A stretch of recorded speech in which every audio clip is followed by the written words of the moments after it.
Hi everyone, and welcome to my Yoga for Beginners series. In this episode, we are going to be discussing the bandhas. So what are the bandhas?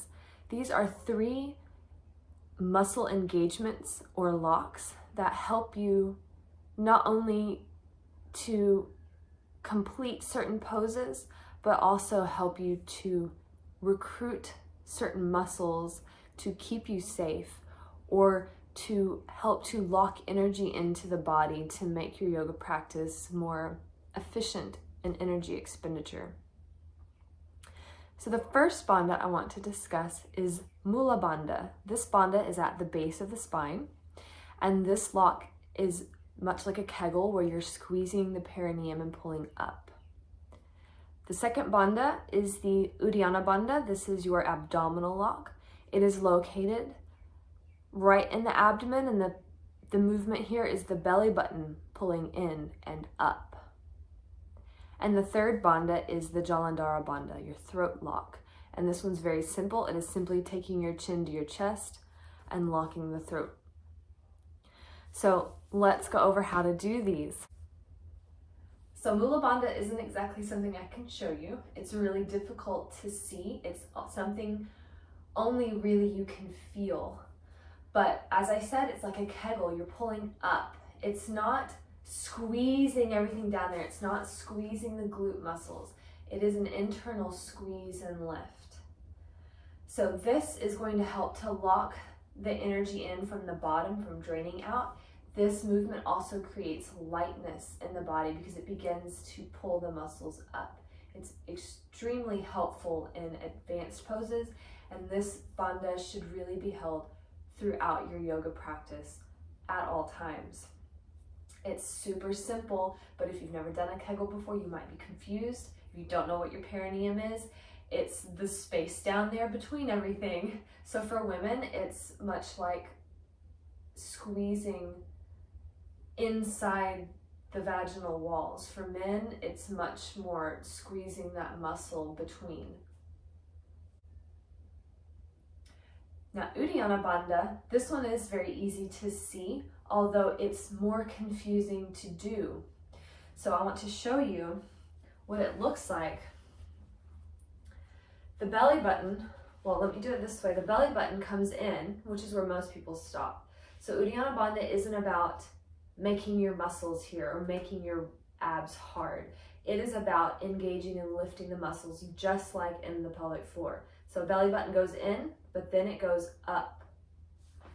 So let me do it from the side. Relaxed, belly button in, up. So you can see when I go up, I don't push my chest out. My chest stays neutral. It's in and up. This is something for you to practice with the finger, just like I'm showing you. That will help you in and up, and to practice in front of the mirror so you can see the movement in the belly button. What's great is that when you're able to do Uddiyana Bandha, Mula Bandha naturally comes, because when you do that upward motion, that is going to contract the pelvic muscles as well and just help to lift Mula Bandha. So what is Uddiyana Bandha used for? This is what is used to keep your core engaged, to keep your back safe, especially in poses that might be endangering or straining the back, like back bends.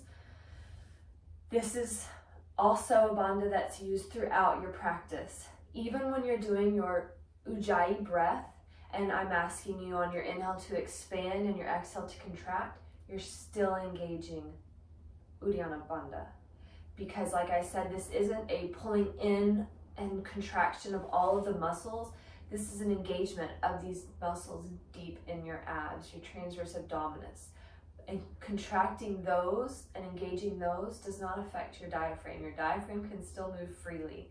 So that is, again, a difficult practice to master, holding Uddiyana Bandha and maintaining a full Ujjayi breath.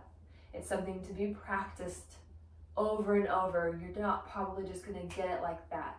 So you practice it in front of a mirror, you practice it with your hands, belly button in and up, and then you feel the whole of your torso still expanding and contracting as you're breathing. This bandha also helps create lightness in the body. It's crucial when you're wanting to move into advanced poses and advanced balance poses like crow or headstand or handstand or any of those other poses like that.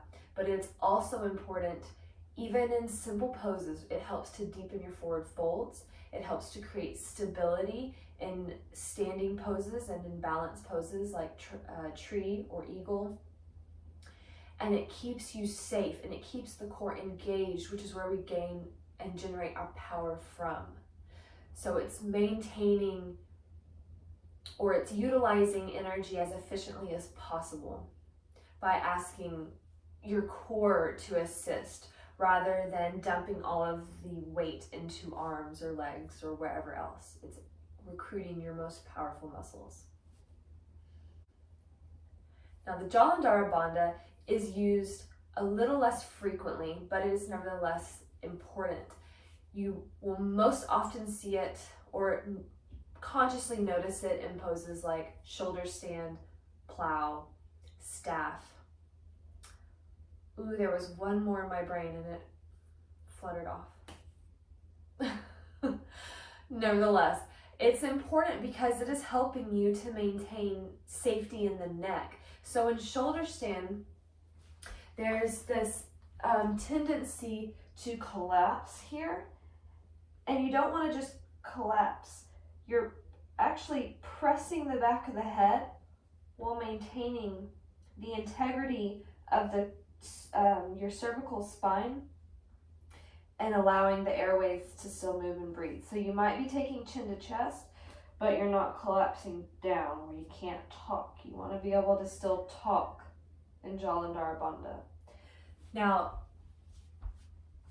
this pose, in addition to maintaining the safety and integrity in the neck, it's also that top kind of seal of the energy. So it's preventing you from losing the energy up. So it's holding it all in. So you have Mula Bandha at the bottom, Jalandhara at the top, and then it's all circulating here in Uddiyana Bandha. So together, these three bandhas create what is called the Maha Bandha, which is where you engage all three together, Maha being great, so the great lock. This isn't used typically during an asana practice, although in a pose like shoulder stand, you do actually have all three engaged. But what it's generally used for is during pranayama practice, which is breathing exercises or other specific cleansing practices that you find in the broader Hatha Yoga practice. So you don't typically see this one. It's not something that's really necessary to be taught to beginners because you're not really going to use it in a regular yoga asana class. So what's important here is each three individually and learning how to activate all three together, but not necessarily to the extent that is Mahabandha. Uddiyana Bandha is that same way. There's Uddiyana Bandha that you use in class, which is the simple belly button in and up. And then there's the Uddiyana Bandha that's used during some cleansing and pranayama practices. That's this extreme version where your belly button is almost touching your spine. It's so pulled in and such a cavity is created. That's not something you're going to see typically in a yoga class, especially one that's geared towards beginners. So if you ever Google Uddiyana Bandha and you see that and you're like, oh my gosh, mine doesn't look like that. Know that that's not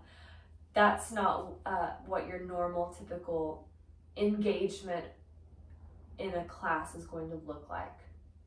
So again, Mula Bandha, Kegel, pulling up. Uddiyana Bandha, belly button, core activation, in and up. It's like pulling everything up inside your rib cage. The shoulders are staying neutral. Jalandhara Bandha, your chin comes to your chest, but you're still creating the integrity in the spine and pushing out of the back of the head. So I know these are a lot of Sanskrit words, and you may hear them used. You may hear people say Mula Bandha, Uddiyana Bandha, but know that pelvic floor engagement, engage your pelvic floor, engage your core, take your chin to your chest. That's what they all mean. So it's good to know and to be exposed to these terms, this terminology, so that when you encounter the more basic terms in class, you're like, I know what that is. They don't just want me to engage my pelvic floor, they're wanting me to mula bandha, squeeze up. So I hope this has been helpful for you, and I will be back with more videos as I begin to build on this foundation of your practice and expand it through the basics, through the breath, into moving with the breath, moving beyond into particular poses, alignment, and putting it all together into flows. So thank you and have a great day.